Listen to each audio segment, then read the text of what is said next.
എല്ലാവർക്കും സുഖമല്ലേ? ഞാനിന്ന് വന്നിട്ടുള്ളത് മൈഗ്രെയിനെ പറ്റി സംസാരിക്കാനായിട്ടാണ്. അപ്പം മൈഗ്രെയിൻ എന്ന് കേൾക്കുമ്പോൾ നിങ്ങൾ ഓർക്കും, ഓ ഇത് തലവേദനയല്ലേ എന്ന്. ഇത് തലവേദനയല്ല. തലവേദന അല്ലേന്ന് ചോദിച്ചു കഴിഞ്ഞാൽ അല്ല, ആണേന്ന് ചോദിച്ചു കഴിഞ്ഞാൽ ആണ്. അങ്ങനെ ഒരു അവസ്ഥയാണ്. നമ്മുടെ ഈ ചെറിയ തലവേദനയൊന്നും അല്ല ഈ മൈഗ്രെയിൻ എന്ന് പറയുന്നത്. അതിഭീകരമായ ഒരു തലവേദനയാണ് മൈഗ്രെയിൻ എന്ന് പറയുന്നത്. മൈഗ്രെയിൻ എന്ന് പറയുന്ന ഒരു ന്യൂറോളജിക്കൽ കണ്ടീഷനാണ്. അപ്പം അതുകൊണ്ടാണ് പറഞ്ഞത് ഇതൊരു എന്താ പറയുന്ന ഒരു നമ്മൾ വളരെ ശ്രദ്ധിക്കേണ്ട ഒരു കാര്യമാണെന്ന്. അപ്പോൾ ന്യൂറോളജിക്കൽ കണ്ടീഷനാണ്. അപ്പം നമ്മൾ ഈ തലവേദന എന്ന് പറയുമ്പോൾ അത് നമ്മുടെ തലയുടെ ഒരു വശത്തായിരിക്കും കൂടുതലും വരുന്നത്. ഒന്നുകിൽ വലതുവശം അല്ലെങ്കിൽ ലെഫ്റ്റ് സൈഡ്. അപ്പോൾ ഒരു വശത്തെയായിരിക്കും അത് കൂടുതലും അഫക്റ്റ് ചെയ്യുന്നത്. അതിൻ്റെ കൂടെ തന്നെ നമ്മൾക്ക് ഛർദ്ദിക്കാൻ തോന്നുക അല്ലെങ്കിൽ ഛർദ്ദിക്കുക, വെളിച്ചത്തെ നോക്കാനായിട്ട് ബുദ്ധിമുട്ട് വരിക, നമുക്ക് കണ്ണ് വേദനിക്കുക അല്ലെങ്കിൽ നമ്മുടെ തല വേദനിക്കുക, പിന്നെ ഇതൊക്കെയാണ് നമ്മൾക്ക് ഇതിൻ്റെ കൂടെ തന്നെ വരുന്ന അതിൻ്റെ സിംറ്റംസ് പറയുന്നത്. ഇതിനാണ് മൈഗ്രെയിൻ എന്ന് പറയുന്നത്. നമ്മൾ സാധാരണ നമുക്കൊരു തലവേദന വരുമ്പോഴത്തേക്കിനും ഒരു പാരസെറ്റമോളോ ഒക്കെ എടുത്തു കഴിയുമ്പോഴത്തേനും നമുക്കത് മാറിപ്പോകും. ഇപ്പം നമുക്ക് അതിൻ്റെ കൂടെ ഛർദിയോ അല്ലെങ്കിൽ നമുക്ക് വെളിച്ചത്തെ നോക്കാനുള്ള ബുദ്ധിമുട്ടോ കാര്യങ്ങളോ അങ്ങനെയൊന്നും വരത്തില്ല. അപ്പം ഇത് അതിനകത്തുനിന്നും വ്യത്യാസമാണ്. പിന്നെ ഇത് കൂടുതലായിട്ട് വരുന്നത് സ്ത്രീകളിലും പെൺകുട്ടികളിലുമാണ്.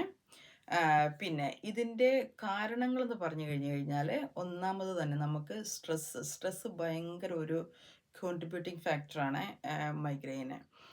പിന്നെ രണ്ടാമത്തേത് പറഞ്ഞ് ഉറക്കമില്ലായ്മ. ഉറക്കം അതുപോലെ തന്നെ ഇതിൻ്റെ ഓരോരോ കാരണങ്ങളും ഇതിന് പ്രധാനപ്പെട്ടതാണ്.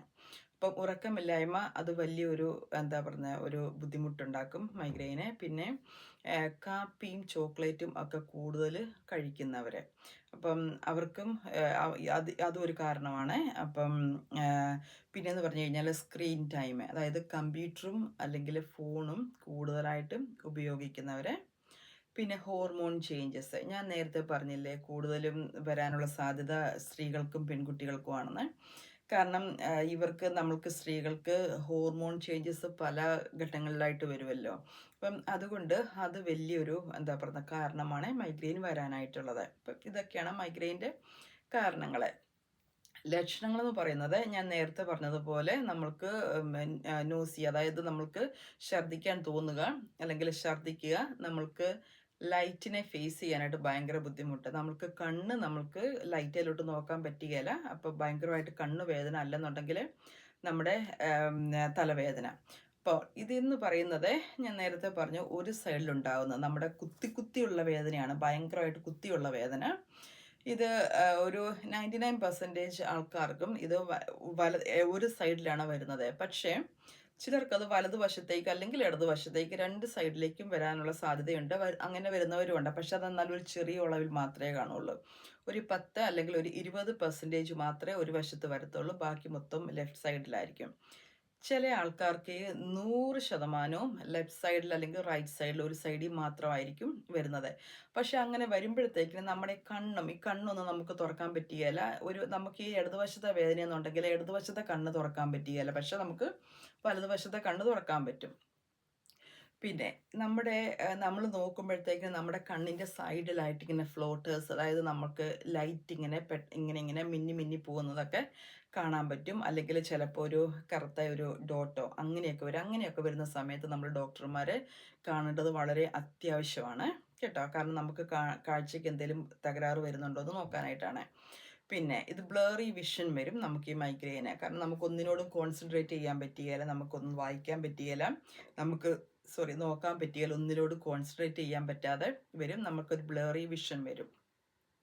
അപ്പോൾ ഇതൊക്കെയാണ് മൈഗ്രെയിൻ്റെ ഒരു ഇതെന്ന് പറയുന്നത്. പിന്നെ ഇത് വന്ന് കഴിഞ്ഞാൽ നമ്മൾക്ക് ചെയ്യാൻ പറ്റുന്നത്, ഇതൊന്ന് കുറച്ച് കൺട്രോളിലാക്കാനായിട്ട്. ഇപ്പോൾ ഒരു മൈഗ്രെയിൻ അറ്റാക്ക് വന്നു കഴിഞ്ഞാൽ ചില ആൾക്കാർക്ക് അത് മണിക്കൂറുകളോ അല്ലെങ്കിൽ ദിവസങ്ങളോ നീണ്ടു നിൽക്കും. അപ്പോൾ ഈ വരുന്ന സമയത്ത് കട്ടിലിൽ നിന്ന് നമുക്ക് എഴുന്നേക്കാൻ പറ്റാത്ത ഒരു അവസ്ഥ നമ്മൾക്ക് വരും. കാരണം നമ്മൾക്ക് കണ്ണ് തുറക്കാൻ പറ്റിയ, നമുക്ക് തല നേരെ നിൽക്കുന്നില്ല, നമ്മുടെ കാര്യങ്ങളൊന്നും നമുക്ക് ചെയ്യാൻ പറ്റാത്തൊരവസ്ഥ. അങ്ങനെ വരുമ്പം കൂടുതലും ചെയ്യേണ്ടതെന്ന് വെച്ച് കഴിഞ്ഞാൽ നമ്മളൊരു ഡാർക്കായിട്ടുള്ള റൂമിൽ കിടന്ന് ഉറങ്ങുക. നല്ലപോലെ വെള്ളം കുടിക്കുക, ഭക്ഷണം നല്ലപോലെ കറക്റ്റ് സമയത്തിന് കഴിക്കുക, അല്ലെങ്കിൽ ഉറക്കമാണ് നമുക്കൊന്ന് വന്നു കഴിഞ്ഞാൽ അത് ഉറങ്ങി അത് നമ്മുടെ ആ തലവേദന നമ്മളത് മാറ്റിയെടുക്കണം. പിന്നെ ഛർദ്ദിക്കാൻ തോന്നുന്നവർക്കും ഛർദ്ദിലുള്ളവർക്കും ഒക്കെ ആൻറ്റി എമറ്റിക് ഡ്രഗ്സ് ഒക്കെ കിട്ടും. അതായത് ഛർദ്ദിൽ നിർത്തുന്ന മരുന്നുകളൊക്കെ കിട്ടും. അപ്പോൾ അതൊക്കെ ഡോക്ടറുടെ നിർദ്ദേശം അനുസരിച്ചിട്ട് മാത്രം കഴിക്കാൻ പറ്റുന്നവയാണ്. അല്ലാതെ നമ്മൾ കടയിലൊക്കെ പോയിട്ട് ഇങ്ങനെ മേടിച്ചുകൊണ്ട് വന്ന് അങ്ങനെയൊന്നും കഴിക്കാനായിട്ട് എന്താ പറയുന്നത്, ഞാനത് സജസ്റ്റ് ചെയ്യത്തില്ല. പക്ഷേ ഫാർമസിസ്റ്റിനെ കൂടെ സംസാരിച്ച് കഴിയുമ്പം അവർക്കറിയാൻ പറ്റും ഏതാണെന്ന്. അപ്പം അങ്ങനെ നമ്മൾ നേരെ പോയിട്ട് മേടിച്ചത് കൊണ്ടുവന്ന് കഴിക്കുക, അത് ഞാനത് ഇത് ചെയ്യത്തില്ല കേട്ടോ, എൻകറേജ് ചെയ്യത്തില്ല. അതൊന്ന് ഡോക്ടറോട് സംസാരിക്കുക, അല്ല നിങ്ങൾ ഫാർമസിസ്റ്റിനോടൊക്കെ സംസാരിച്ചിട്ട് വന്ന് മേടിച്ച് കഴിക്കുക. പിന്നെ ഇതൊക്കെയാണ് നമ്മൾക്ക് വന്നു കഴിഞ്ഞാൽ നമ്മൾക്കൊരു കുറച്ചൊരു കൺട്രോളിലാക്കാൻ പറ്റുന്ന കാര്യങ്ങൾ. പിന്നെ ഞാൻ നേരത്തെ പറഞ്ഞല്ലോ, ചില ആൾക്കാർ പറയും മൈഗ്രെയിൻ വന്ന് കഴിഞ്ഞാൽ കോഫി കുടിച്ചു കഴിഞ്ഞാൽ കുറച്ചൊരു ആശ്വാസം കിട്ടുമെന്ന്. പക്ഷെ എനിക്കതിനെപ്പറ്റി അറിയത്തില്ല. അത് സയൻറ്റിഫിക്കായിട്ട് അതൊന്നും തെളിയിച്ചിട്ടുള്ള കാര്യമല്ല. ഞാൻ ഒരിടത്തും വായിച്ചിട്ടുമില്ല അങ്ങനെ. പക്ഷെ ആൾക്കാർ പറയുന്നുണ്ട് മൈഗ്രെയിൻ വന്നു കഴിഞ്ഞാൽ കോഫി കുടിച്ചു കഴിയുമ്പോൾ ഇച്ചിരി ആശ്വാസം കിട്ടുന്നു. അത് ഓരോരുത്തരുടെ ഓരോ എന്താ പറയുന്നത്, മനസ്സിൻ്റെ ഒരു ഇതാണല്ലോ. ഇപ്പം എങ്ങനെ ചെയ്ത് കഴിഞ്ഞാൽ എനിക്ക് ആശ്വാസം കിട്ടുമെന്ന്. അപ്പം പക്ഷെ അത് ഞാൻ പറഞ്ഞില്ല, അതൊന്നും തെളിയിച്ചിട്ടുള്ള കാര്യങ്ങളല്ല. ഇപ്പം അത് ഓരോരുത്തരുടെയും ഇഷ്ടമാണ്. അത് അങ്ങനെ വരുമ്പോൾ കുടിക്കണോ വേണ്ടയോ എന്നുള്ളത്. പിന്നെ ചോക്ലേറ്റ് അവോയ്ഡ് ചെയ്യുക. പിന്നെ ഫിസി ഡ്രിങ്ക്സ് കാര്യങ്ങൾ. പിന്നെ ഉപ്പ് കുറയ്ക്കുക. ഉപ്പ് കൂടുതൽ കൂട്ടുന്നവർക്കും മൈഗ്രെയിൻ വരാനുള്ള ഒരു സാധ്യതയുണ്ട്. പിന്നെ നമ്മുടെ ഉറക്കം വളരെ അത്യാവശ്യമാണ്. നമുക്ക് അറ്റ്ലീസ്റ്റ് നമ്മളൊരു 8 മണിക്കൂറെങ്കിലും ഉറങ്ങണം. അത് ഉറങ്ങണമെന്ന് മാത്രമല്ല, അതിന് ഒരു ഫിക്സഡ് ടൈം വേണം. ഇപ്പം നമ്മൾ 10 മണിക്ക് ബെഡിൽ പോകുന്നവരാണെങ്കിൽ എന്നും ആ ഒരു സമയം തന്നെ ഫോളോ ചെയ്യുക. രാവിലെ ഒരു 6 മണിക്ക് 7 മണിക്ക് എഴുന്നേൽക്കുന്നവരാണെന്നുണ്ടെങ്കിൽ നിങ്ങളത് ഫോളോ ചെയ്യുക. അതനുസരിച്ചിട്ട് നിങ്ങളുടെ ഉറക്കം നിങ്ങൾ എന്താ പറയുന്നത് അഡ്ജസ്റ്റ് ചെയ്യുക. പിന്നെ നമ്മളിപ്പം 10 മണിക്കൊന്നും പോകുന്നവർ ചിലപ്പോൾ ഒരു 11 മണിക്കോ 12 മണിക്കോ ആദ്യത്തെ ഒരു ദിവസം പോകുമ്പോൾ നിങ്ങൾക്ക് കുഴപ്പമില്ലായിരിക്കാം. പക്ഷേ സെയിം അത് തന്നെ രണ്ടാമത്തെ ദിവസം നിങ്ങൾ താമസിച്ച ബെഡിൽ പോകുന്നുണ്ടെങ്കിൽ മൂന്നാമത്തെ ദിവസം നിങ്ങൾക്ക് മൈഗ്രെയിൻ വരും.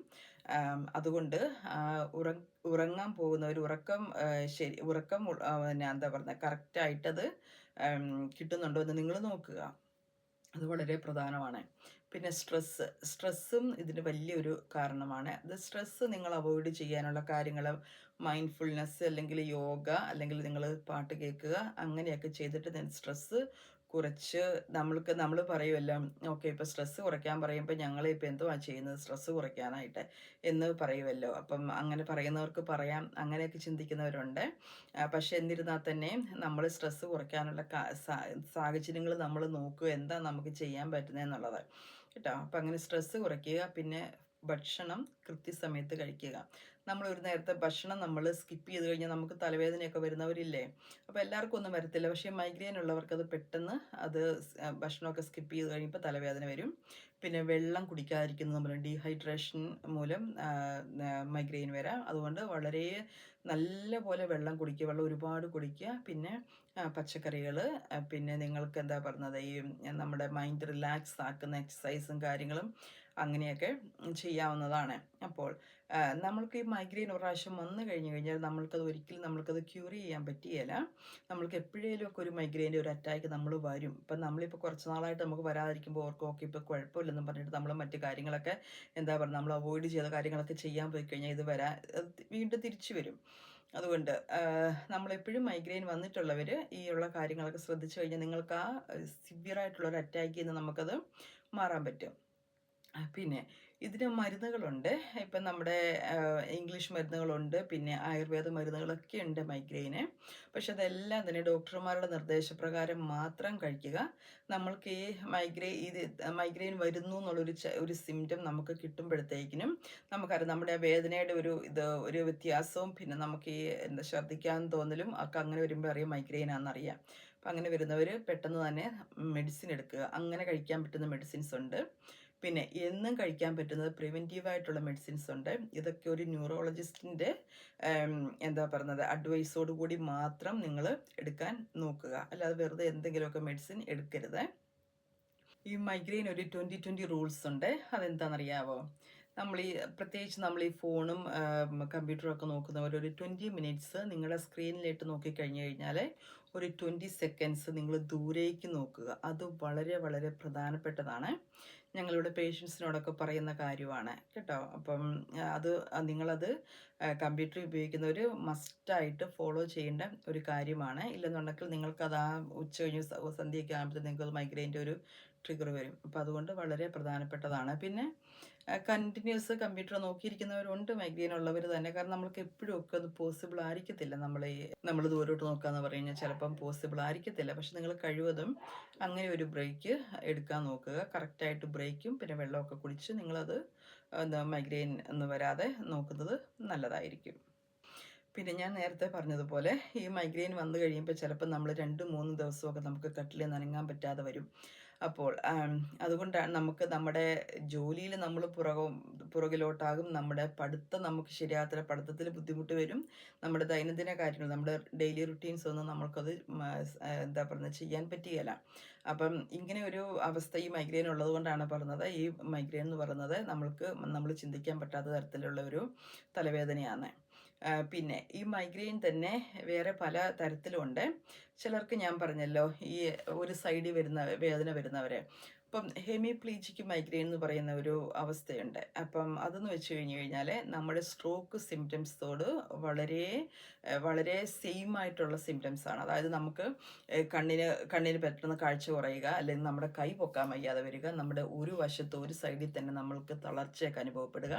അപ്പം അങ്ങനെയൊക്കെ വരുമ്പം അങ്ങനെ ചില പേഷ്യൻസ്, കഴിഞ്ഞ ദിവസം ഒരു പേഷ്യനോട് ഞാൻ സംസാരിച്ചേ, അന്നേരപ്പോഴത്തേക്കിനും അപ്പം ഞാനെല്ലാം ഇങ്ങനെ റൂൾ ഔട്ട് ചെയ്തപ്പോഴത്തേക്കിനും പുള്ളിക്ക് മൈഗ്രെയിൻ ഉണ്ട്, ഇന്നപോലെ ഒരു കാരണം ഉണ്ടെന്ന്. പക്ഷെ നമ്മളത് സംസാരിക്കുമ്പോൾ നമുക്ക് തോന്നുന്ന സ്ട്രോക്കിൻ്റെ സെയിം സിംറ്റംസ് തന്നെയാണ്. അപ്പം അങ്ങനെയൊക്കെ വരുന്നവർ, കാരണം മൈഗ്രെയിൻ ഉള്ളവർ ഓക്കെ ഇത് വരുമ്പോൾ എനിക്ക് മൈഗ്രെയിൻ്റെ സിംറ്റം ആന്ന് വെച്ചുകൊണ്ടിരിക്കാതെ നിങ്ങൾ ഡോക്ടറെ ഉടനെ തന്നെ കാണുന്നത് നല്ലതായിരിക്കും. കാരണം നമുക്ക് തിരിച്ചറിയാൻ പറ്റത്തില്ല ഇത് ഏതാണെന്നുള്ളത് അറിയാൻ പറ്റുകയില്ല. അതുകൊണ്ട് അങ്ങനെ ഒരു വൺ സൈഡഡ് വീക്ക്നെസ്സോ കാര്യങ്ങൾ അങ്ങനെയൊക്കെ ഉള്ളവർ ഉടനെ തന്നെ ഡോക്ടർമാരെ കണ്ട് അതിനുള്ള ചികിത്സ തേടേണ്ടതായിരിക്കും. അപ്പോൾ ഞാൻ പറഞ്ഞതുപോലെ നമ്മൾ എന്താ പറയുന്നത്, ഈ ട്രിഗർ ചെയ്യുന്ന കാര്യങ്ങളൊക്കെ അവോയ്ഡ് ചെയ്യുക. നമ്മൾക്കുള്ളവർ അത് കൺട്രോൾ ചെയ്യാനുള്ള വഴികൾ നോക്കുക. അങ്ങനെ പോയി കഴിയുമ്പോഴത്തേനും കുറച്ചൊക്കെ നമുക്ക് പൂർണ്ണമായിട്ട് മാറ്റാൻ പറ്റിയില്ലെങ്കിലും നമ്മുടെ വരുന്നതിൻ്റെ സിവിയറിറ്റിയും അല്ലെന്നുണ്ടെങ്കിൽ ഒന്ന് വന്നു കഴിഞ്ഞാൽ നമ്മൾക്കത് കൂടുതൽ ബുദ്ധിമുട്ടിലേക്ക് പോകാതെ ഒന്ന് കൺട്രോൾ ചെയ്യാൻ പറ്റും. ഏറ്റവും അത്യാവശ്യം വെള്ളം കുടിക്കുക, കറക്റ്റായിട്ട് ഫുഡ് കഴിക്കുക, ഉറക്കം, സ്ട്രെസ്സ്, ഇതൊക്കെ നിങ്ങളൊന്ന് കൺട്രോൾ ചെയ്തും ഒന്ന് കറക്റ്റായിട്ടൊന്ന് ചെയ്ത് കഴിഞ്ഞാൽ നമുക്ക് കറക്റ്റായിട്ട് നമ്മൾക്കത് കൊണ്ടുപോകാൻ പറ്റും. ഓക്കെ, അപ്പോൾ ആർക്കെങ്കിലും എന്തെങ്കിലും ഇതിനെപ്പറ്റി സംശയം ഉണ്ടെന്നുണ്ടെങ്കിൽ നിങ്ങൾക്ക് കമൻറ്റ് ഇടാവുന്നതാണ്. ഇനി അടുത്ത ഒരു വീഡിയോ ആയിട്ട് കാണുന്നത് വരെ എല്ലാവർക്കും ബൈ ബൈ.